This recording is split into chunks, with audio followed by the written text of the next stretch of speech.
Gold trusted gold buyers. మీరు తాకట్టు పెట్టిన బంగారాన్ని విడిపించి ఈ రోజు ఉన్న మార్కెట్ ధరకు కొనబడును.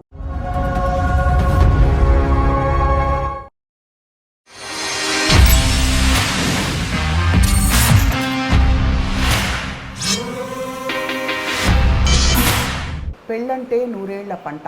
పెద్దవాళ్ళకి ఒక పాయింట్ అయ్యాక అది ఒక తంట. అది యాక్చువల్గా పెద్ద పెంట. ఓ దేవుడు.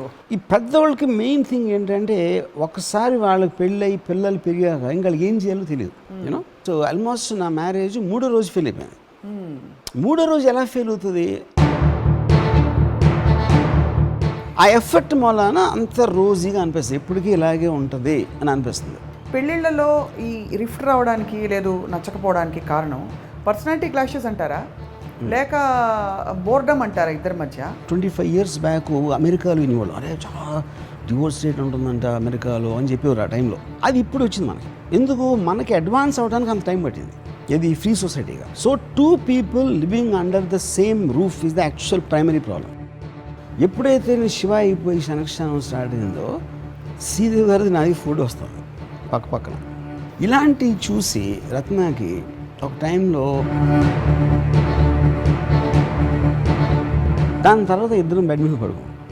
కొంచెంసేపు భోజనం అంతా అయ్యాక కొంచెంసేపు అయ్యాక ఎందుకు అంత లేట్గా ఫోన్ చేసిన,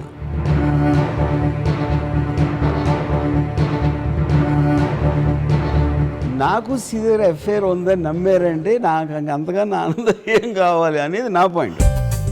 నా ఇష్టం వచ్చినట్టు బతకపోతే బతకటం అవసరమే లేదు. అలాంటప్పుడు ఏంటి, నా అలాంటి పెళ్లి చేసుకోకూడదు. మా మదర్ వాళ్ళందరూ కూడా ఈడో టైపు, ఈయన అలా వదిలేయండి అని దాంట్లోకి వచ్చారు. అందుకనే ఇప్పుడు నేను ఈ మధ్యన మల్టిపుల్ అమ్మాయిలతో ఎఫ్ఐఆర్లు పెట్టుకుంది కూడా ఐ లెర్న్. అందుకని మీకు ఎందుకు చెప్పాను కదా, 4 భార్యలు ఉంటే ఏం ప్రాబ్లం ఉండదని ఆ పద్ధతికి వచ్చాయి. ఇప్పుడు ఇది విన్నవాళ్ళు చూసేవాళ్ళు ఏమనుకుంటారో వాళ్ళ మైండ్లో అని నేను ఐఎమ్ వండరింగ్ అనమాట. వాళ్ళ కర్మ. పాపం మ్యారేజ్ బ్యూరోలో వాళ్ళు ఈ ఎపిసోడ్ చూసి ఎంత బాధపడతారా అని నేను ఫీల్ అవుతున్నాను. ఇప్పుడు భోజనం అయిపోయిన తర్వాత పళ్ళెం కడగాలి. పిల్లోడు పుట్టేగాడు పెళ్లి చేయాలి. అదే ఆ పళ్ళెం కడగటం అండ్ మ్యారేజ్ ఈజ్ సేమ్. ఎప్పుడైనా ప్రేమ ఎవరి మీద ఉంటుంది? పిల్లల మీద, కుక్కల మీద ఉంటుంది. ఎందుకంటే రెండిటికి మీ మీద ఎక్స్పెక్టేషన్ ఉండదు. అదే పిల్లోడు పెరిగాక ఆడ ఎండు కనుక పోతుంది ప్రేమ. సంప్రదాయవాదులందరూ చాలామంది చూస్తున్నారు రాంగోపాల్ వర్మ గారు. వారికి ఏమన్నా మీరు కెమెరా ముఖంగా లేకపోతే మా ద్వారా మన స్పార్క్ ఓటీటీ ద్వారా ఏమైనా చెప్పదలుచుకున్నారా? ఇప్పుడు సామూహిక పెళ్లి చేస్తారు. I just don't understand what the hell that concept. 100 మందిని కూర్చోబెట్టి, but anyway, but 99% of the పీపుల్కి పాయింట్ ఆఫ్ లైఫే ఉండదు. అలాంటి వాళ్ళకి మేబీ ఇట్ ఈస్ జస్ట్ ఏదో పళ్ళుదం కూడా లాంటిది. I'm enjoying every second of my life without fail because I'm not married. Yeah. Sanjay Dutt తను కన్విక్ట్ అయ్యాక జైలు కేసులో, బాంబ్ బ్లాస్ట్ కేసులో అక్కడ ఒక అమ్మాయిని కలిసాడు లాయర్ దగ్గర. అక్కడ నేను నా కళ్ళతో చూసాను ఆర్థర్ రోడ్ జైలు బయట. మేము అందరం ఉంటే ఈ రియా వెళ్ళి వాళ్ళిద్దరూ ఏలు ముట్టుకునేవారు. ఆల్మోస్ట్ నా కళ్ళు నీళ్ళు వచ్చి వాళ్ళని చూసి బయటకు వచ్చాడు. బయటకు వచ్చి ఫస్ట్ రియాన్ పెళ్లి చేసుకున్నాడు. రియాన్ పెళ్లి చేసుకున్న తర్వాత ఒకరోజు మేము ఇద్దరం కూర్చుని వీఆర్ హ్యావింగ్ ఓడక. సంజయ్ దత్ అన్నాడు,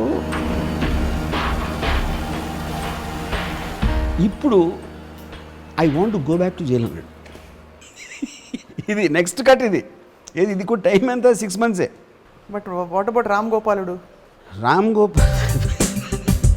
అప్పుడు నేను వాళ్ళిద్దరిలో ఉన్న బెస్ట్ ట్రేడ్స్ తీసుకుని దాని వెనకాల వర్మ తాకబెట్టి, అప్పుడు నేను గాడ్స్ని నమ్మను కాబట్టి నేను అంతా నా ఫిలాసఫీ అంతా కన్వీనియంట్గా నేను తిప్పుతూ ఉంటాను. Hello and welcome to another episode of spark of రామోయిజం. పెళ్ళంటే నూరేళ్ల పంట. పెద్దవాళ్ళకి ఒక పాయింట్ అయ్యాక అదొక తంట, మగవాడికి అదొక మంట, లేడీస్కి మాత్రం జీవితాంతం వంట. సో మరి బాగుంది జంట అని ఎంతకాలం అనగలుగుతాం? ఇలా కవితలు రాసుకుంటూ పోతున్నాం కానీ కాలం మాత్రం మారట్లేదు. వివాహ వ్యవస్థకి మాత్రం ఉన్న ఆ ప్రాధాన్యత ఇంకా కంటిన్యూ అవుతూనే ఉంది. ఇవాళ మరొకసారి ఈ చాలా మోస్ట్ యాక్సెప్టెడ్ నామ్, సోషల్ నామ్ గురించి రామ్ గోపాల్ వర్మ గారిని అడగబోతున్నాం. బికాస్ ఆయన ఈ విషయమై కదిలిస్తే కుప్పలు తెప్పలుగా బోల్డ్ అని పుస్తకాలు బయటకు వస్తాయి. వర్మ గారు నమస్కారం. మీరు ఇంకో ఇందాక చెప్పిన వంట తంట అన్నిటికీ అది యాక్చువల్గా పెద్ద పెంట. ఓ అది దేవుడు. దాన్ని బట్టి నా అప్రోచ్ మీకు అర్థమైపోయింది ఇప్పుడు. పెళ్ళి అనేది ఒక పవిత్ర ఘట్టం కదా సార్ జీవితంలో. Yes, I tell you origin, పెళ్ళి ఆరిజిన్ ఎలా వచ్చింది అసలు. ఫస్ట్ ఇప్పుడు ఒక ప్యాక్ యానిమల్స్ ట్రైబ్స్ ఉంటాయి. యూనో, మీకు మామూలు యానిమల్స్లో అయితే వుల్స్ అని ఒక బ్యాండ్లో ఉంటాయి, లేకపోతే యాంటిలోప్స్ ఉంటాయి. అలాగే మనుషులు కూడా బ్యాండ్స్ ఉండి, ఎప్పుడైతే ఒక పర్టికులర్ టైంలో వాళ్ళు కొట్టుకునే యానిమల్స్ లాగానే అయిపోవటానికి గ్రూప్గా పెరగాలంటే ఒక లీడర్ కావాలి. కానీ లీడర్కి ఒక మనిషిగా లీడర్ ఉన్నప్పుడు వాడి బలం అనేది లిమిటెడ్ ఉంటుంది, వాడిని ఎవడో ఒకటి చంపేస్తాడు. అప్పుడు ఒక ఎంటిటీ మీద భయం ఉంటే ఆ భయం కింద అందరూ కలిసి ఉంటారు అనే కాన్సెప్ట్లో దేవుణ్ణి క్రియేట్ చేశారు. రిలీజియన్ అండ్ గాడ్ అక్కడి నుంచి వచ్చింది. అప్పుడంటే ఎప్పుడైతే మీకు నంబర్స్ పెరగటం మొదలెట్టారో అది సొసైటీ అని మనం అనుకుంటే, ఆ సొసైటీలో ఫండమెంటల్ డిసిప్లిన్ రావటానికి ఎప్పుడైతే మీరు కంటిన్యూడ్ ఎగ్జిస్టెన్స్ ఆఫ్ స్పీచ్లో మీ తరం తర్వాత ఎవరున్నారు వాళ్ళని ప్రొటెక్ట్ చేసి వాళ్ళని పెంచి మళ్ళీ వాళ్ళు చేసి అనేది సొసైటీకి ఒక కంటిన్యూడ్ ఎగ్జిస్టెన్స్ అనేది అవసరం. దాన్ని చేయటానికి మ్యారేజ్ అనే ఇన్స్టిట్యూషన్ క్రియేట్ చేశారు. రైట్. అప్పుడు ఏమవుతుంది, మ్యారేజ్ అనేది లేకపోతే ఎవరెవరితో సెక్స్ చేసి అబ్సల్యూట్గా ఒక ఇల్లు కానీ ఒక పర్టికులర్ ఇది కానీ ఉండదు, ఒక యూనిట్ ఉండదు. ఒక యూనిట్ మీరు క్రియేట్ చేసినప్పుడు ఫ్యామిలీ అనే unit law and order maintain చేయడానికి కానీ ఆర్డర్ తేటానికి ఎక్కువ ఛాన్సెస్ ఉంటాయి. అప్పుడు ఎందుకంటే మీరు మారల్ ఆస్పెక్ట్ ఆ ఆస్పెక్ట్ మీరు ఒక ఫ్యామిలీలో పెట్టచ్చు, you can't put an a group. Correct. అప్పుడు హైరార్కీ వస్తుంది, ఫాదరు మదరు బ్రదరు సిస్టరు ఇవన్నీ చేసి ఒక ఫ్యామిలీ అనేది ఒక యూనిట్. ఇన్ని ఫ్యామిలీలు కలిపితే ఒక society. That's the whole point. అది స్టార్ట్ అయింది అక్కడ. అదేంటి, అప్పుడు ఫ్యూడలిస్టులు వాళ్ళ కోసం చేసుకుంది. అది సొసైటీని ఆర్డర్లో నడిపించడానికి ఫెమిలియల్ ఆస్పెక్ట్ అనేది one of the most important systems which is necessary. అప్పుడు దానికి నీ ఇన్స్టింక్ట్కి ఏంటి, ఇప్పుడు ఫ్యామిలీ అనేది బయట నుంచి ఉంటుంది, భార్యాభర్తలు అనేది ఒక టర్మ్. కానీ భార్య అనేది స్పెసిఫిక్ పర్సన్, భర్త అనేది స్పెసిఫిక్ పర్సన్. వాళ్ళ న్యాచురల్ ఇన్స్టింక్ట్లో ఒక సెక్షువల్ డిజైరు లేకపోతే ఆపోజిట్ అట్రాక్షన్ ఉండాలి అనేది ఉంది. కాబట్టి అదేమో ఇండివిజువలిస్టిక్. సొసైటీలో జనరల్ పెళ్ళాం భార్యాభర్తలు సుఖంగా ఉండాలి అనేది ఒక చిన్న సూక్తిగా వస్తుంది. కానీ ఆ భార్య ఏం చేస్తుంది, భర్త ఏం చేస్తుంది, వాళ్ళిద్దరూ ఎలా అన్న దాని మీద వాళ్ళ స్పెసిఫిక్ ఎమోషన్స్ అక్కడ ఉంటాయి. యూనో, సో మనకి చాలా ఎర్లీ డేస్లో అంటే మనకి రిస్ట్రిక్టెడ్ సొసైటీలో ఉన్నప్పుడు ఆపోజిట్ సెక్స్ మీద అట్రాక్షన్ ఉన్నప్పుడు ఈ ప్రేమ పెళ్ళి అనేది they are valid thing as far the moral aspect of society is concern. ఆ సెక్షువల్ అట్రాక్షన్ కోసం ముందు మనం ప్రేమ అనే దాంట్లో వెళ్తాం ఫస్ట్. ఆవ్యాసంలో అక్కడికే వస్తుంది. ఎందుకంటే అది లేకపోతే ఇప్పుడు నాకు వెరీ ఎర్లీ టైమ్స్లో నేను when I was in love, నా ఫ్రెండ్ ఒకడు నేను ఎంతసేపు నేను ఇప్పుడు అమ్మాయిని ఎంత ప్రేమిస్తున్నాను, నేను అసలు అమ్మాయిని సెక్షువల్గా ఆలోచించను అని 2-3 సార్లు చెప్తే, అరే అన్నిసార్లు చెప్పాల్సిన అవసరం లేదు. ఎందుకంటే అది గిల్టీగా నువ్వు ఫీల్ అవుతావు. It is a part of that. నీకు ఈ పర్టికులర్ అమ్మాయి అంటే ఇష్టం, కానీ అమ్మాయిని సెక్స్గా చూడలేదని చెప్పొద్దు. ఎందుకంటే ఒకవేళ అదే అమ్మాయికి అస్సలు బాగాలేదు అనుకో, అదే మనసు ఉంటుంది, అదే మనిషి ఉంటుంది, అదే ఆలోచనలు ఉంటాయి, చూడటానికి అస్సలు బాగుండకపోతే నీ కళ్ళతో నువ్వు అదే ప్రేమ ఉంటుందా? లేకపోతే అమ్మాయిలు ఏదో మిస్సింగ్ అనుకో, సెక్షువల్గా ఏదో మిస్సింగ్ అనుకో, ఉంటుందా? సో పాయింట్ ఏంటంటే మనం ఎప్పుడు మనకున్న న్యాచురల్ ఎమోషన్స్ని సపోర్ట్ చేయడానికి ఒక మారల్ ప్రెషర్ తీసుకొస్తుంది. పాయింట్. దీని తర్వాత ఏంటి, నెక్స్ట్ లెవెల్లో మ్యారేజ్, మంచి ఫ్యామిలీ. అదే మంచి ఫ్యామిలీ అంటే ఏంటి, వాళ్ళ బ్యాక్గ్రౌండా, ఫైనాన్షియలా, ఎక్సా వై అని చేసి వాళ్ళు చేస్తారు. ఈ పెద్దవాళ్ళకి మెయిన్ థింగ్ ఏంటంటే ఒకసారి వాళ్ళకి పెళ్ళయి పిల్లలు పెరిగాక ఇంకా ఏం చేయాలో తెలియదు, బోరు కొడుతూ ఉంటుంది, వంట చేస్తూ ఉంటారు, తింటూ ఉంటారు, చేస్తూ ఉంటారు. ఇప్పుడు వాడు పెద్ద అయినప్పుడు పిల్లలు ఆడికి పెళ్లి చేస్తే ఒక టైం పాస్ అదొక అయిపోతుంది, మళ్ళీ ఆడ మనవరాలు వస్తారు, మళ్ళీ వాళ్ళతో ఒకరోజు చచ్చిపోతారు. యూనో, సో వేరే పనులు చేయటానికి ఇది లేదు. కాబట్టి ప్రైమరీ ఆస్పెక్ట్ అది ఉంటుంది as far the adults are concern, తల్లిదండ్రులు కన్సర్న్. ఈ టీనేజ్లో చేసుకున్నప్పుడు కానీ అప్పుడు ఏంటి, ఇప్పుడు నేను కూడా when I was in love with person, నేను పెళ్లి చేసుకున్నాను, నాకు ఎలా ఉండేది అంటే ఆల్మోస్ట్ ఒక ఫీవర్లాగా ఉండేది మై లవ్. అంటే ఒక ఎమోషన్ అనేది ఎంత హైకి వెళ్తుంది అంటే it almost blinds you for everything. ఎలాగా అంటే వాళ్ళ వీక్నెస్లు కనిపించవనా? కదా, వీక్నెస్ క్వశ్చన్ కాదు. వీక్నెస్ ఇస్ మనం సినిమా చేసుకుంటున్నాం.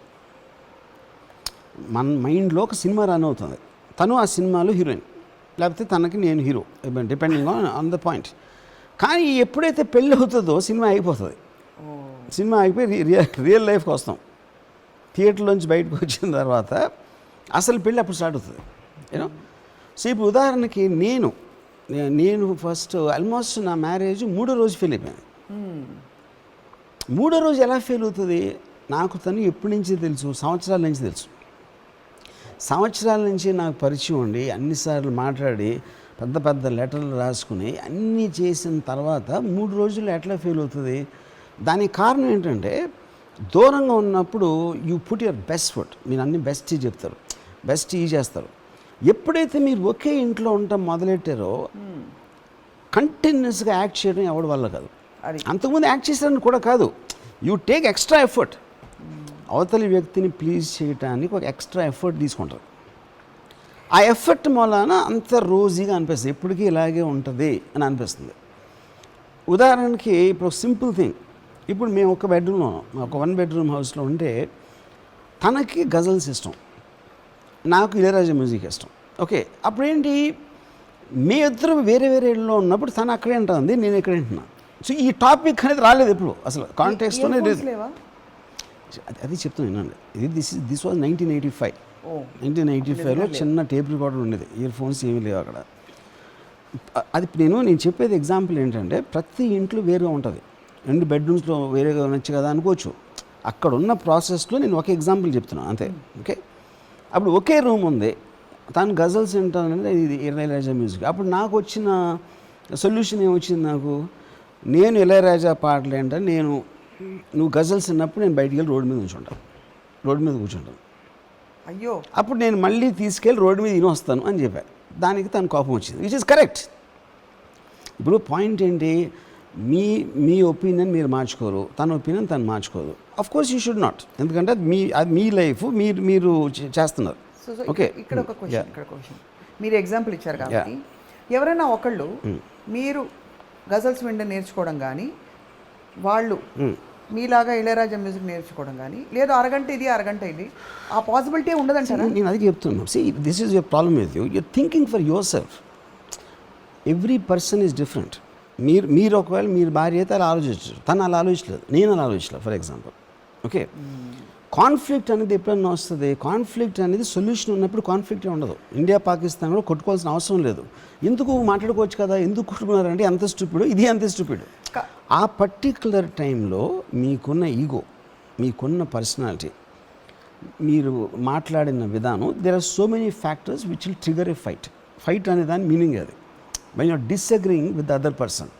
సొల్యూషన్ బేస్డ్ కాన్ఫ్లిక్ట్స్ అని ప్రపంచంలో ఉండవు నార్మల్గా, వెరీ వెరీ వెరీ రేర్. అది 1.1% కూడా ఉండవు. సో ఇప్పుడు కాస్టింగ్ ప్రాబ్లమా, సినిమా కాస్టింగ్ కాదు, నేను చెప్పిన ఎగ్జాంపుల్ అర్థం కావట్లేదు.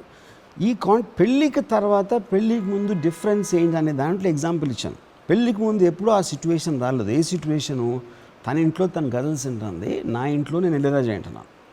ఇద్దరం కలిసి ఒకే చోట ఉండనప్పుడు ఈ సిచ్యువేషన్ వచ్చింది, ఏది వినాలని. సో పెళ్ళి తర్వాత ఎలాంటి సిచ్యువేషన్స్ మారుతాయన్న దానికి ఒక ఎగ్జాంపుల్ ఇదంతే. అది ఇంకొక నా ఫ్రెండ్ ఒకడు, వాడు అమ్మాయి పెళ్ళి వాడి ఇంట్లో వచ్చి ఉంటుంది. తనకి వాళ్ళ ఇంట్లో పని చేస్తే పనులు ఇష్టం ఉంటుంది. ఎంజాయ్ అయ్యండి అని అలా మాట్లాడేది. వీళ్ళు ఎప్పుడు మాట్లాడాలి ఆడుతూ, ఎందుకంటే వీళ్ళకి ఎప్పుడో పరిచయం ఉంది, ఎన్నో సంవత్సరాల నుంచి వాళ్ళ ఇంట్లో పనిచేస్తున్నాడు. వాళ్ళ ఇంట్లో మనిషిలాగా అయిపోయాడు. తను బయట నుంచి వచ్చింది కాబట్టి తనకు పనుల్లో ఉన్నాడు. తనకి ఏమి కోపం వచ్చినా వాడి మీద అరుస్తుంది. అది ఎక్కడో తెలియకుండా ఇంట్లో హస్బెండ్కి కానీ వీళ్ళకి కానీ ఏంటి ఆడి మీద అరుస్తావు అంటే అది కాన్ఫిడెంట్, అది తప్పు చేస్తే అరవకూడదా అంటే. ఎందుకంటే ఇప్పుడు ఆ అమ్మాయికి ఇంపాసిబుల్ తెలియడం. ఈ కాంటెక్స్ట్లో వాళ్ళు ఎంతకాలం ఉండి ఇంట్లో మనిషిలాగా అయిపోయాడని వాళ్ళ ఎమోషన్ అర్థం అవ్వటానికి ఛాన్స్ లేదు. అందుకని తను పనుడిలాగే చూస్తుంది. ఓకే, సో ఇది ఎప్పుడు వచ్చింది, పెళ్ళైన తర్వాత వచ్చింది. అంతకుముందు ఇలాంటి సందర్భం రాలేదు కాబట్టి. ఎందుకంటే అమ్మాయి ఇంట్లో లేదు, ఇంట్లో పొద్దున్న నిద్ర లేగట్లా, పొద్దున్న కాఫీ అడగట్లా ఇంట్లో. That is a change situation and circumstances. So ఇలాంటి మైనర్ థింగ్స్ నుంచి ఆ పర్టికులర్ పర్సన్ ఇంట్లో ఒకరికి నచ్చకపోవచ్చు. స్లో. సో నేను I'm only giving examples of what changes. అంటే 6 సంవత్సరాలు అంత లవ్లో ఉండి ఒక 3 రోజుల్లో ఎట్లా డిఫరెన్సెస్ వస్తాయంటే ఇంత సింపుల్ కాజెస్ ఉంటాయంటాను. ఎందుకంటే you are seeing other facets of the personality. అంతకుముందు మీకు తెలియని కనపడటం మొదలు పెడతాయి. ఆ మొదలు పెట్టినప్పుడు మీరు తీసుకున్న డెసిషన్ ఉన్నప్పుడు మీరు అనుకున్న పర్సనాలిటీ అక్కడ వేరు, ఇప్పుడు పర్సనాలిటీ వేరు. సో అది డైరెక్ట్గా ప్రపోర్షనల్ అయ్యి ప్రేమ తగ్గడం మొదలు పెడుతుంది అక్కడి నుంచి. ఒక యాంటీ థీసిస్ ఇవ్వచ్చు దీనికి, yeah. బికాజ్ ఇది స్లైడింగ్ డోర్ లాగా. లాస్ట్ టైం మీరు పెళ్లి గురించి ఆల్రెడీ కొంత మాట్లాడుకున్నాం రామోయిజంలో, కాబట్టి ఇప్పుడు అదర్ పాసిబిలిటీ చూద్దాం.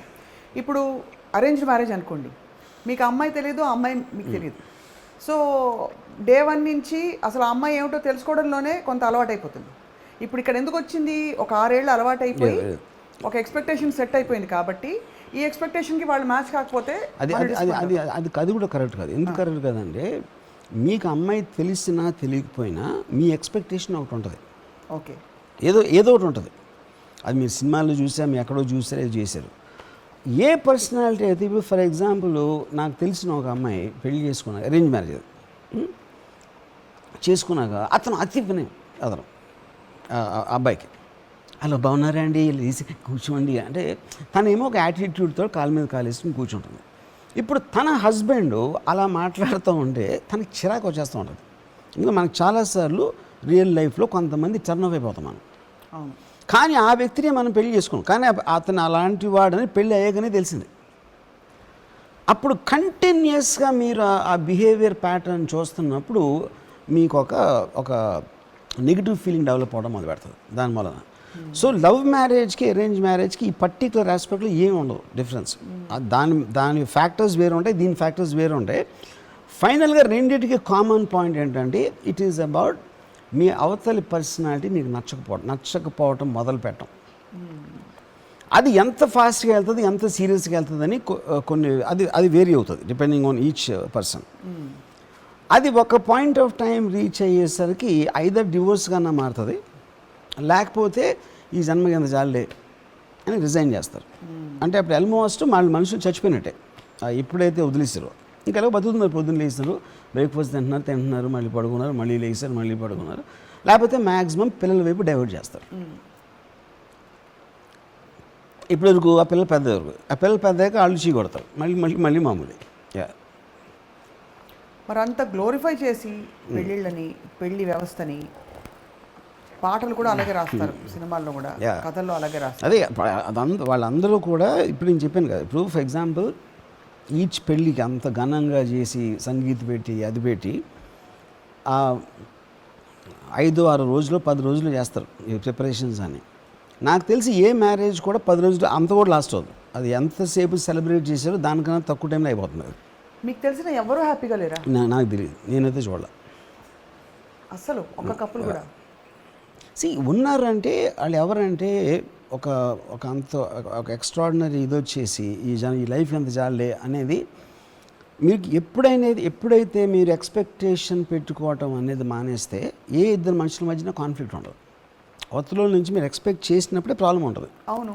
So one particular intelligent person expectation ఆపేయచ్చు, అది బాగుంటుంది, కానీ అది అందరూ చేయలేరు కదమ్మా, అది పాయింట్ అక్కడ. ఏదైనా బాగానే ఉంటుంది. పాకిస్తాన్ ఇండియా అది మాట్లాడుకోవచ్చు కదా, కొట్టుకుంటున్నారు ఎందుకంటే కరెక్టే, అది కుదరట్లేదు కాబట్టి కొట్టుకుంటున్నారు. సో సరే, పెళ్లి వ్యవస్థ అనేది ఇప్పుడు సడన్గా మనం మాట్లాడుకున్నాం కదా అని తీసారు. ఇప్పుడు శ్రావణ మాసం వచ్చాక పెళ్ళిళ్ళు బోల్డ్ అవుతాయి. కానీ మీరిచ్చే సొల్యూషన్లో ఈ పెళ్లి వ్యవస్థలో వచ్చే ప్రాబ్లమ్స్కి ఏమన్నా సొల్యూషన్, ఇప్పుడు చెప్పారు ఫర్ ఎగ్జాంపుల్ ఇంటెలిజెంట్గా ఎక్స్పెక్టేషన్ ఆపేయడం ఒక సొల్యూషన్, అలా ఏమన్నా ఎక్స్ప్లోర్ చేశారా మీరు ఎప్పుడైనా మైండ్లో? అసలు దానికి అంత థాట్ ఇచ్చారా? I feel it's an outdated system.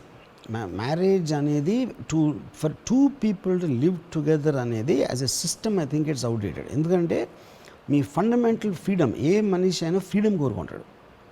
Freedom అంటే నా ఇష్టం వచ్చినట్టు నేను ఉండాలా, నాకు మాట్లాడాలనిపిస్తే మాట్లాడతాను, లేదంటే మాట్లాడతాను. కంపెనీ కూడా కోరుకుంటారు, కంపానియన్షిప్ కోరుకుంటారు. నేను అదే చెప్తున్నాను, కంపానియన్షిప్ కోరుకున్నప్పుడు నేను కోరుకున్నప్పుడే నాకు ఆ కంపెనీ కావాలి, నేను కోరుకున్నప్పుడు ఆ కంపెనీ ఉండకూడదు అక్కడ. కానీ పెళ్ళిళ్ళు ఏంటంటే మీ ఇద్దరు ఒకే చోట ఉన్నారు కాబట్టి ఆ కంపెనీ భరించాల్సి వస్తుంది, అది ప్రాబ్లం. మీకు స్వతహా కావాలి, నాకు నిన్ను కలవాలనిపించి మీకు నన్ను కలవాలనిపించినప్పుడే మనం కలిసినప్పుడు that company works, not in the reverse. చక్కగా ఆదర్శ దంపతులు. దేవుళ్ళకైతే మనకి ప్రతి వాళ్ళకి ఎక్సెప్ట్ రాముడు తప్ప అందరికీ ఇద్దరిద్దరు భార్యలు. So obviously it has been a very glorified institution especially. ఇద్దరిద్దరు భార్యలు ముగ్గురు భార్యలు will work in a way. ఎందుకంటే అక్కడ ఈ పొజిషన్ అనేది ఎప్పుడైనా మీకు ఇద్దరు ఉన్నప్పుడే వస్తుంది, ముగ్గురు ఉన్నప్పుడు రాదు. That will be directly proportional, expectations తక్కువ అవుతాయి అక్కడ.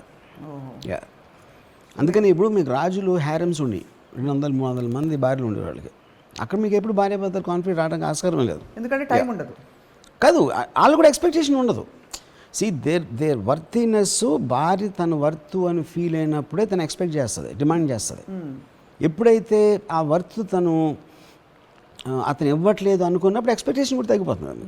యా, మీ దృష్టిలో మీరు చూసినంత వరకు పెళ్ళిళ్ళలో ఈ రిఫ్ట్ రావడానికి లేదు నచ్చకపోవడానికి కారణం పర్సనాలిటీ క్లాషెస్ అంటారా, లేక బోర్డమ్ అంటారా ఇద్దరి మధ్య? లేదు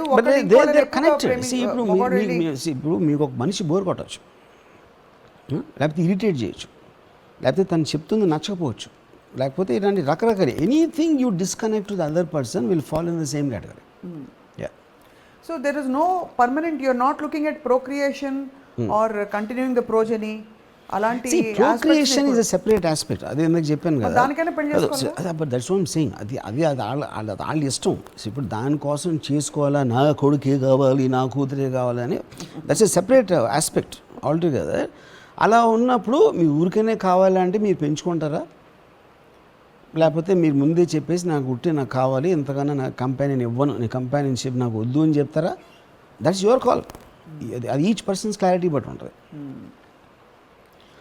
బట్ ఈ సీ డివోర్స్ ఇప్పుడు ఇంకోటి, free society is directly proportional to divorce rate.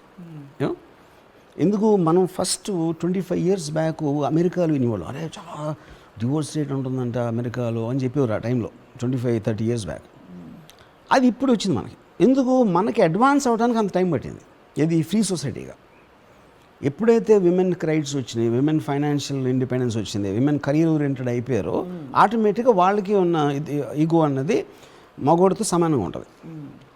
ఎప్పుడైతే ఇప్పుడు ఫర్ ఎగ్జాంపుల్ మా రిలేటివ్ ఒక ఆవిడ, మావయ్య అత్తయ్య, మావయ్య ఆల్మోస్ట్ ఫిజికల్ అబ్యూస్ చేస్తారు. కానీ పాయింట్ ఏంటి, ఫిజికల్ అబ్యూస్ చేయటం అనేది ఆవిడికి అంత ప్రాబ్లమ్మా కూడా నాకు తెలీదు. ఎందుకంటే పర్సన్ ఈజ్ గెటింగ్ యూజ్డ్. అని భార్యని ఎలాగ చూస్తారు భర్తలో, అలా ఒక మైండ్ సెట్లో ఉన్నప్పుడు ఒకలాగా ఉంటుంది. ఏంటి నన్ను అంటాడా, నన్ను కొడతాడా అనే మైండ్ సెట్ వేరుగా ఉంటుంది. ఇవాళ ఉన్న ఆడవాళ్ళు ఇంపాసిబుల్ అలా ఉండడం. ఎందుకంటే వాళ్ళకి independence came in every which way. ఎంత మీకు ఇండిపెండెన్స్ ఉంటే మీ టాలరెన్స్ లెవెల్ అంత తక్కువ ఉంటుంది. దాని తర్వాత సోషల్ ప్రెషర్ ఉంటుంది. డైవోర్స్ అయితే వాళ్ళు ఏమైనా అనుకుంటారా, వీళ్ళు ఏమైనా అనుకుంటారా, ఈ ఆస్పెక్ట్ ఒకటి ఉంటుంది. కానీ అప్పుడు ఎప్పుడైతే మీరు అలా కాంప్రమైజ్ అయ్యి ఒక పెళ్లిలో ఉన్నారో క్షణక్షణం నరకం అనిపిస్తారు. కానీ ఇండిపెండెన్స్ ఉంటే కాంప్రమైజ్ అయ్యే తత్వం ఉండదు అన్నది, అది ఇట్స్ నాట్ యూనివర్సల్ కదా వర్మగారు. ఇప్పుడు యూనివర్సల్ అనేది, అప్పుడు ఇండివిజువలిజం అనేది ఎంత స్ట్రాంగ్గా ఉన్న దాని మీద ఆధారపడి ఉంటుంది. ఫర్ ఎగ్జాంపుల్ నాది ఇండివిజువలిస్టిక్, నేను చాలా స్ట్రాంగ్, రత్న కూడా చాలా స్ట్రాంగ్, అందుకని వీ హ్యావ్ ప్రాబ్లం. అప్పుడు నాకు తక్కువ అవ్వచ్చు, తనకి ఎక్కువ ఉండొచ్చు, లేకపోతే నాకు లేకపోవచ్చు తనకు ఉండొచ్చు, లేకపోతే తనకు లేకపోవచ్చు నాకు ఉండదు. అప్పుడు ఆబ్వియస్లీ సిచ్యువేషన్ మారుతుంది. సో ఇండివిజువలిస్టిక్కి కౌంటర్ పార్ట్ ఏంటి మరి? కంటెంపరీ ఇండివిజువలిస్టిక్కి కౌంటర్ పార్ట్, ఇండివిజువలిస్టిక్ ఇస్ దానికి counterpart is to compromise for other person sake. So ఇండివిజువలిస్టిక్కి కాంప్రమైజింగ్ సబ్మిషన్. మీరు అవతల పార్టీకి సబ్మిసివ్ అయిపోయారు అనుకోండి, he is the dominant, I have submissive అంటే ప్రాబ్లం ఉండదు. ఇండివిజువలిస్టిక్కి బోర్ కొడుతుంది కదా. ఇది బోర్ మీరు ఎలా వేస్తారు? ఇండివిజువలిస్టిక్ ఫస్ట్ ఆఫ్ ఆల్ ఏం ఇంట్రెస్ట్ ఉన్నది అన్నది it is not related to marriage. ఇప్పుడు ఒకళ్ళు ఆడొక్కడే ఉండాలనుకుంటాడు.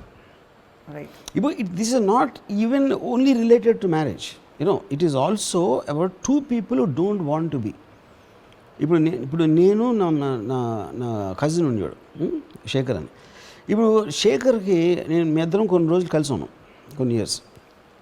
ఇప్పుడు శేఖరు నేను కాలు సోఫా మీద పెట్టి కూర్చుంటే, రాము కాలు తీయన్నాడు, ఎందుకంటే తనకి సోఫా పాడవుతుందని. నేనేమన్నాను, the furniture is made for our comfort, we are not made for the furniture's comfort. అది నా వ్యూ పాయింట్. అది నేను తను భార్యాభర్తలు కాదు, కానీ కామన్ పాయింట్ ఏంటి, మేమిద్దరం ఒకే ఫ్లాట్లో ఉన్నాం కాబట్టి ఈ పాయింట్స్ వస్తాయి. So 2 people living under the same roof is the actual primary problem. మగవాడు భార్యాభర్తలు బెడ్రూమ్లో కూడా ఉంటారు, అది ఇంకా పెద్ద ప్రాబ్లం. ఓకే, ఇంట్లోనే ప్రాబ్లం. చాలామందికి వాళ్ళ ఫ్యామిలీతో ఉండటం ఇష్టం ఉండదు. అంటే ఇష్టం ఉండదంటే వాళ్ళంటే హేటెడ్ అని కాదు, they have some way of thinking. భార్యాభర్తలు అంటే ఒకే బెడ్ మీద పడుకోవాలి, మళ్ళీ అదొకటి. యా, పెద్ద అంటే రాళ్ళు మోస్తున్నట్టు బాగోలేదు శివలింగం. అదే సార్, అది దట్స్ వాట్ ఐమ్ సేయింగ్. అది ఒకళ్ళు ఫీల్ అవ్వచ్చు, ఒకళ్ళు ఫీల్ అవ్వకపోవచ్చు, అది పర్సనాలిటీస్ మీద డిపెండ్ అవుతుందాక చెప్పాను. మరి వాళ్ళ మధ్య ప్రేమ ఉండొచ్చు కదా, అంటే దెల్ బి దట్ నేను ఉండొచ్చా ఉండలేదని చెప్పట్లేదు sir. I'm giving you a reason for why marriages fail.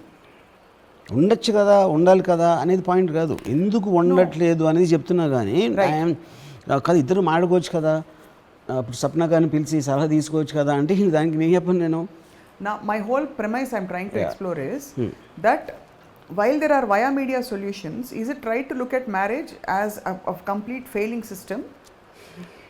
Are there any more intelligent models in the interim అని చూస్తున్నా. what is suggested as a model, the only model which should work for 2 people is when they have a complete freedom to only meet when they want to. అది ఒకటే, ఇంకేం లేదు. అది ఎవరికి కావాల్సినప్పుడు అదొక కలవాలి. నాకు మిమ్మల్ని కావాలనిపిస్తే నేను అడుగుతా, మీరు వద్దన్నా నాకు ఓకే. మీకు కావాల్సినప్పుడు నన్ను అడుగుతారు, నేను వద్దన్నా మీకు okay. That is giving respect to the other persons desire and thing. ఎప్పుడైతే మీరు ప్రెషర్ పెట్టి నేను మీ భార్యను కాబట్టి నన్ను సినిమాకి తీసుకెళ్ళాలి, మీ భార్యను కాబట్టి నన్ను అక్కడ తీసుకెళ్ళాలి అంటే అక్కడ వస్తుంది ప్రాబ్లం. వారానికి ఒకసారి సినిమా, అదే ఒక outing. అక్కడ ఏంటంటే wanting to do, having to do మధ్య డిఫరెన్స్. నాకుగా నేను తీసుకెళ్ళాలి అనుకోవటానికి, తీసుకెళ్తే పోతే ఇప్పుడు చంపుతుందిరా అని చెప్తానికి ఉన్న డిఫరెన్స్ అది. ఈ వాంటింగ్ టు డూ కి ట్రిగ్గర్ పాయింట్ యూజువల్లీ ఏముంటుంది? వాంటింగ్ టు డూ ఇస్ మీ సెల్ఫ్ డిజైర్. అది self desire. Your self thinking అనేది your wanting to do it. అంటే అది మీ హ్యాపీనెస్ కోసం చేస్తున్నారు. మీ హ్యాపీనెస్ నుంచి తన హ్యాపీనెస్ వస్తుంది. కానీ తన హ్యాపీనెస్ కోసం మీరు యాడ్ చేసినప్పుడు you feel the pressure and that will keep building up. అది కొంతకాలం అయ్యాక స్ఫోటనం. Yes, right. యా. మీరు ఆ పాట తీసినప్పుడు ఐఎమ్ జస్ట్ వండరింగ్ మీ మైండ్ స్టేట్ ఎలా ఉంటుందో. ఏది? సరసాలు చాలు శ్రీవారు వేళ కాదు. Yeah. What was your mind state అసలు అప్పుడు?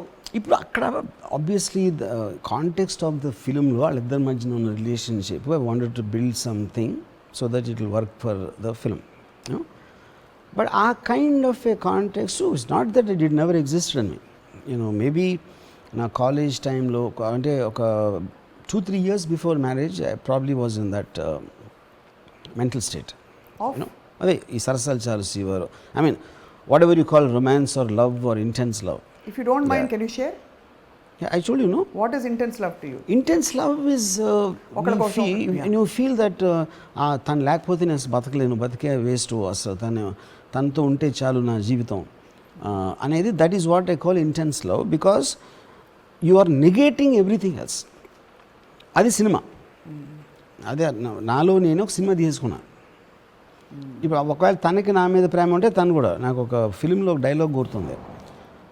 కొడుకు అడుగుతున్నాడు మా ఫాదర్ని, ఎందుకు ఇడిపోయారు మీరు నా మదర్ అంటే, తను అంటాడు, son we drew pictures of each other in our minds, only after the marriage we came to know that were just pictures, that not real life.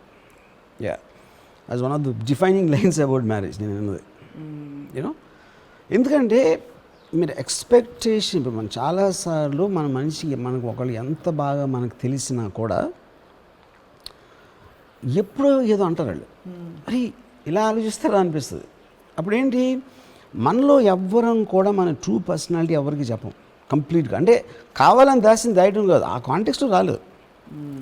You will be different. నాతో వేరేగా ఉంటారు, మీ ఫ్రెండ్తో వేరేగా ఉండొచ్చు, లేకపోతే మీ పిల్లలతో వేరుగా ఉండొచ్చు. All of us have different personalities.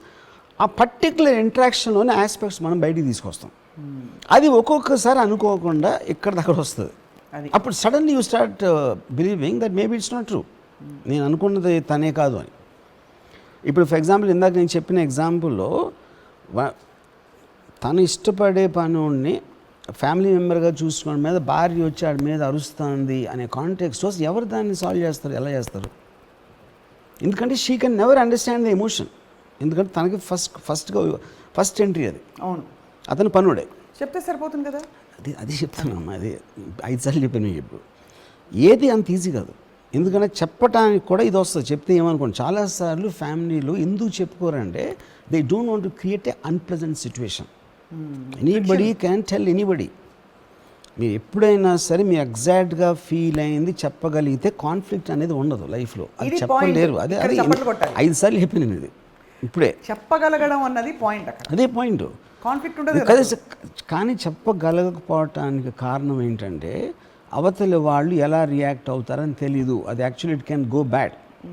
చాలాసార్లు మీకు ఆర్గ్యుమెంట్లో ఒకళ్ళ మీద ఒకళ్ళు ఎందుకు అరుచుకుంటారు? ఎమోషన్లో ఉన్నప్పుడు ఎవ్వరు అవతల మనిషిని వినడు. అందుకే డిబేట్లో కూడా కరుచుకుంటూ ఉంటారు. ఎవరిని వినరు. వాళ్ళందరూ they are talking emotion, not logic. Same thing will happen. భార్యాభర్తల మధ్యన గొడవ అవ్వచ్చు, ఫ్యామిలీ మెంబర్స్ మధ్య కూడా గొడవ అనేది by definition they don't listen to logic. ఇప్పుడు ఆల్రెడీ పెళ్ళిళ్ళు అయిపోయి ఉన్న వాళ్ళు ఆబ్వియస్లీ వాళ్ళు సపోజ్ ఇలాంటి సిచ్యువేషన్లో మీరు అన్నట్టు తర్జన పడుతూ టగ్ ఆఫ్ వార్ అవుతున్న టైంలో ఫ్యామిలీస్ గురించి ఆలోచించాలంటారా, చించకూడదంటారా? ఫ్యామిలీస్ అనేది మళ్ళీ మనం ఒక జనరల్ వర్డ్ వాడుతున్నాం. అత్తగారు వేరు, మామగారు వేరు, ఎవరో చెల్లెలు వేరు, వాళ్ళందరూ వేరే వేరే పర్సనాలిటీస్. వాళ్ళందరికీ వేరే వేరే ఇవి ఉంటాయి. భార్యకి తన హస్బెండ్ చెల్లెలు నచ్చకపోవచ్చు, ఫర్ ఎగ్జాంపుల్. చెల్లెలకి నచ్చకపోవచ్చు, లేకపోతే ఇంకోళ్ళు ఎవరికో నచ్చవచ్చు. సో వాళ్ళందరూ వేరే వేరే వ్యక్తులు అయినప్పుడు ఒక ఫ్యామిలీ అయినా ఒక జనరలైజ్ చేయడం అనేది కరెక్ట్ కాదు. ప్రతి ఇంట్లో డిఫరెన్స్ ఉంటుంది. పెళ్ళైపోయిన వాళ్ళ గురించే మాట్లాడుతున్నాం కాబట్టి ఎక్కువ, because majority of the society is already in this system. కాబట్టి ఇప్పుడు వాళ్ళు ఫిక్షన్ ఉంది అని గ్రహించుకున్నారు. What is the best thing to do మీ దృష్టిలో? హలో చాలాసార్లు ట్రై చేస్తారు. ట్రై చేసినప్పుడు కూడా, ఎందుకంటే మీరు ఎంత ట్రై చేసే చాలామందికి ఉంటుంది అర్థం చేసుకోవాలి, ఇది సాల్వ్ చేయాలి అనే ఇంట్రెస్ట్ కూడా ఉంటుంది. కానీ అది ఎందుకు వర్కౌట్ అవుతుందంటే ఎప్పుడైతే ఎమోషన్ అనేది ట్రిగర్ అయినప్పుడు మళ్ళీ లాజిక్ పోతుంది. ప్రతి మనిషిలో లాజిక్ ఉంటుంది. But when ever you get emotionally affected, logic అనేది బ్యాక్ సీట్ తీసుకుంటుంది. That is human nature. దాన్ని ఎవరేం చేయలేదని. ఇప్పుడు ఫర్ ఎగ్జాంపుల్ నేను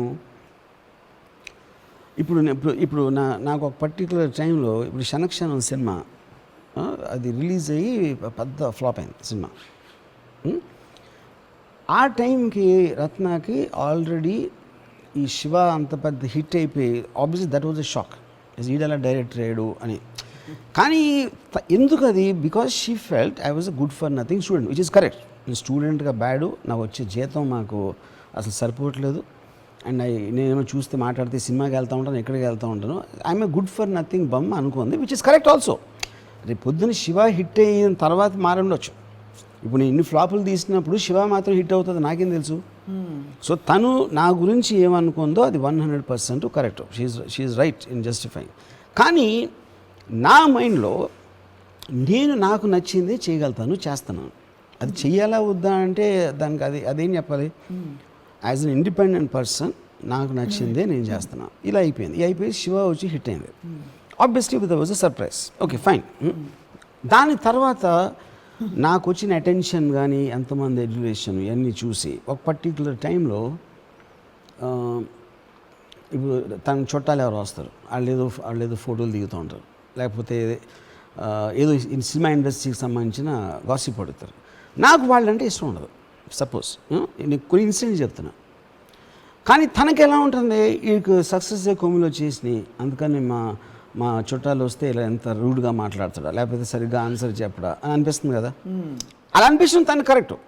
నేను మాట్లాడటం నా దృష్టిలో నాకు కరెక్ట్. ఎందుకంటే నాకు I don't want waste my time there.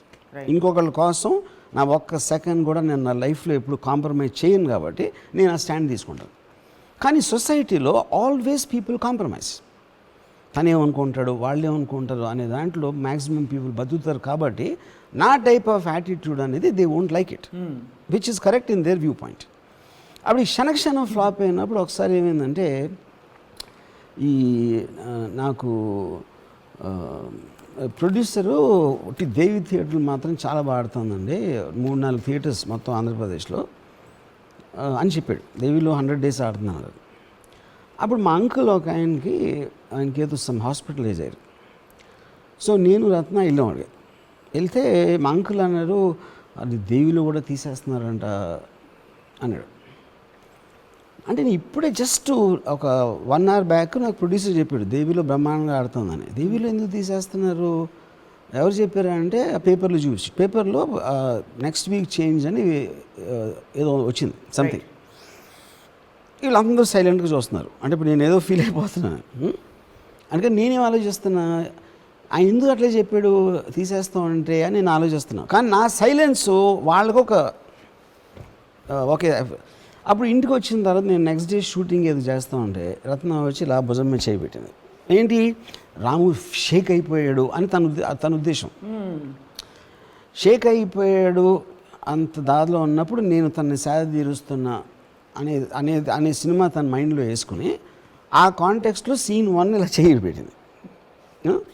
ఈ లోపల నేను వచ్చిన తర్వాత ప్రొడ్యూసర్కి ఫోన్ చేస్తే అదేంటి అలా చెప్పారంటే అది పొరపాటు అండి, అది వాళ్ళు బై మిస్టేక్ వేశారు, అది యాక్చువల్గా ఇవాళ కూడా హౌస్ఫుల్ అయిపోయింది మొత్తం, it will go for 100 days అని మళ్ళీ చెప్పాను అక్కడ.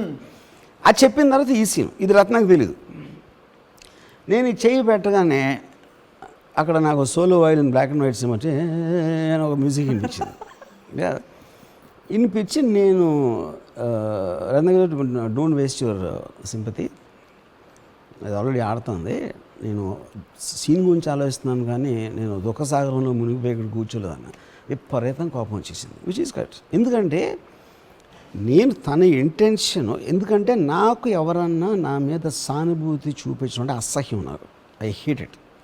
ఓకే, అది నా పర్సనాలిటీ ట్రేట్. అది వేరే వాళ్ళు కోరుకోవచ్చు అని పట్టుకుని అప్పుడు తను ఇలా నన్ను హత్తుకుని అన్నిసార్లు అలాగే జరగవు రాము అని చెప్తే కొంతమందికి అది నచ్చవచ్చు, నాకు నచ్చదు.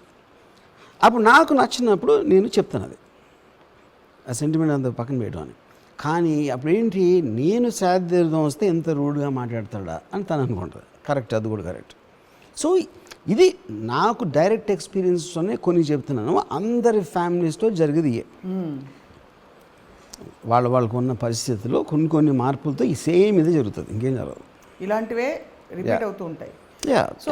And then it reach a critical point. So ఇది బంధించబడ్డ వ్యవస్థ, I need my road to freedom, my window to jump out అనే ఆ డిఫైనింగ్ మూమెంట్ మీకు ఎప్పుడు? ఐ థింక్ ప్రతి ఒక్కళ్ళకి ఆ క్రిటికల్ పాయింట్ ఎప్పుడు వస్తుంది అంటే, ఇప్పుడు అయితే అవుతుంది చూసుకుందాం తర్వాత చేద్దాం అదే అని ఒక అక్కడ ఉన్న డామినెంట్ పర్సనాలిటీ బట్టి మీకున్న ఫియర్ ఫ్యాక్టర్. ఇప్పుడు ఫర్ ఎగ్జాంపుల్ నా ఫ్రెండ్ ఒకడు ఉన్నాడు, అది ఏం చేసినా 9 ఇంటికి వచ్చేయాలి అని వాళ్ళ భార్య ఒక రూల్ పెట్టింది. సో అతను ఎక్కడున్నా ఏం చేసినా 9 వెళ్ళిపోతాడు ఇంటికి. ఎందుకు వెళ్ళిపోతాడు, ప్రెషర్ ఫీల్ అవుతాడు తను. కానీ ఇది లేకపోతే ఇంట్లో జరిగే గొడవ ఐ కాంట్ టేక్ ఇట్ అని. అప్పుడు ఆ కాంటెక్స్ట్లో అతను అలా చేయొచ్చు. ఇంకోటి నేను రాకపోతే ఏంటంట, ఏం చేస్తావు అని ఇంకొకటి అనొచ్చు. So every person will react differently, again directly depending upon all strength of their individuality. So నేను ఒక పర్టికులర్ పాయింట్ ఆఫ్ టైంలో ఆల్మోస్ట్ మాటలు కూడా లేవు, absolutely nobody is looking at each other. అలాంటి ఒక క్రిటికల్ పాయింట్ వచ్చినప్పుడు ఎందుకు కంటిన్యూస్గా సఫర్ అవ్వాల్సిన అవసరం ఏంటి, ఎందుకు అన్నప్పుడు a person will take a decision. మాటలు కూడా లేవంటే లిటరలీ నో మాట. Literally, yeah, of course.